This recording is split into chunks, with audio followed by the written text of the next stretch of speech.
Ce que Dieu cherche dans l'économie présente, c'est d'enlever au monde, en dénouant l'un après l'autre tous les liens qui le retiennent captif, un peuple qui soit sien et qu'il destine à entrer en communion permanente avec lui-même. Parmi les différents facteurs qui, du côté de l'homme, concourent à cette émancipation, il n'y en a point qui ait plus de valeur et produise plus d'effet qu'une révélation spirituelle. C'est en réalité l'élément déterminant chaque fois que son témoignage a sombré, à nouveau dans la babel de l'erreur ou dans la nuit de l'irréligion. C'est toujours par une révélation de lui-même que Dieu a repris les choses en main. Le Dieu de gloire apparut à notre père Abraham lorsqu'il était en Mésopotamie. Résultat, Abraham quitte tout. Il part sans savoir où il allait. Toute l'expérience des enfants de Dieu est là. La plupart du temps, ils sont incapables de rendre compte logiquement de leur attitude. On se représente sans peine ce dialogue à la porte de Our. Mais dis-nous donc où tu vas, Abraham? Je ne sais pas. Qu'est-ce que tu comptes trouver là-bas? Je ne sais pas. Quel est ton but, voyons? Je ne sais pas. On m'a simplement dit d'aller. Oui, mais il avait quelque chose qu'aucun de ses compatriotes n'avait. Une vision, une révélation. Peu importe donc le mystère. Il est sûr. Demandez-lui n'importe quoi, il dira « je ne sais pas ». Et pourtant, tout au fond de son cœur, il a la conviction inébranlable d'être sur le bon chemin. Et le monde ne peut rien pour le retenir.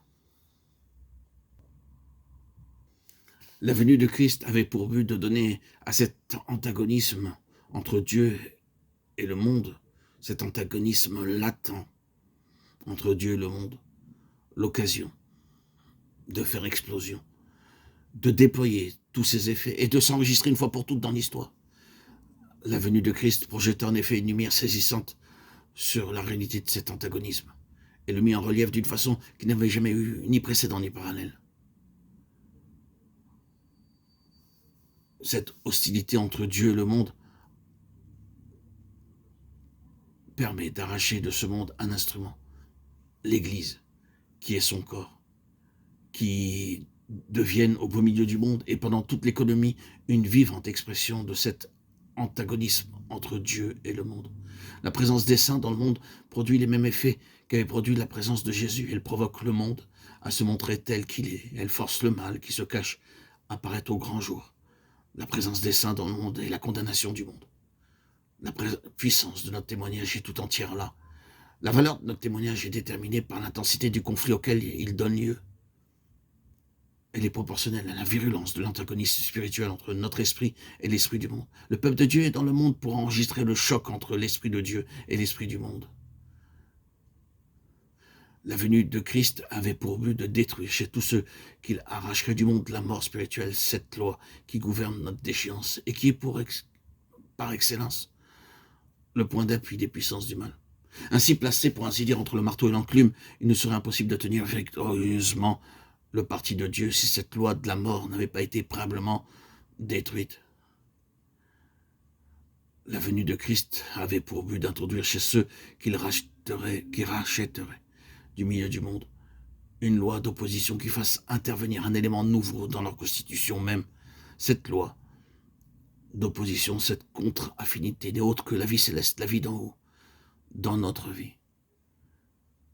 Enfin, la venue de Christ avait pour but de rassembler spirituellement du milieu du monde un peuple destiné à son royaume à venir. Ce que Dieu cherche dans l'économie présente, c'est d'enlever au monde, en dénouant l'un après l'autre, tous les liens qui le retiennent captif, un peuple qui soit sien et qu'il destine à entrer en communion permanente avec lui-même. Tout le processus de l'expérience spirituelle ramené à sa plus simple expression peut se définir comme suit: désaffection progressive à l'égard du monde. Parmi les différents facteurs qui, du côté de l'homme, concourent à cette émancipation, il n'y en a point qui ait plus de valeur et produise plus d'effet qu'une révélation spirituelle. C'est en réalité l'élément déterminant chaque fois que son témoignage a sombré à nouveau dans la babel de l'erreur ou dans la nuit de l'irréligion. C'est toujours par une révélation de lui-même que Dieu a repris les choses en main.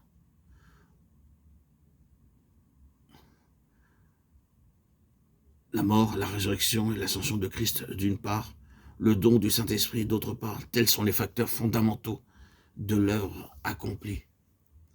Il y a donc antagonisme fondamental entre Dieu et le monde.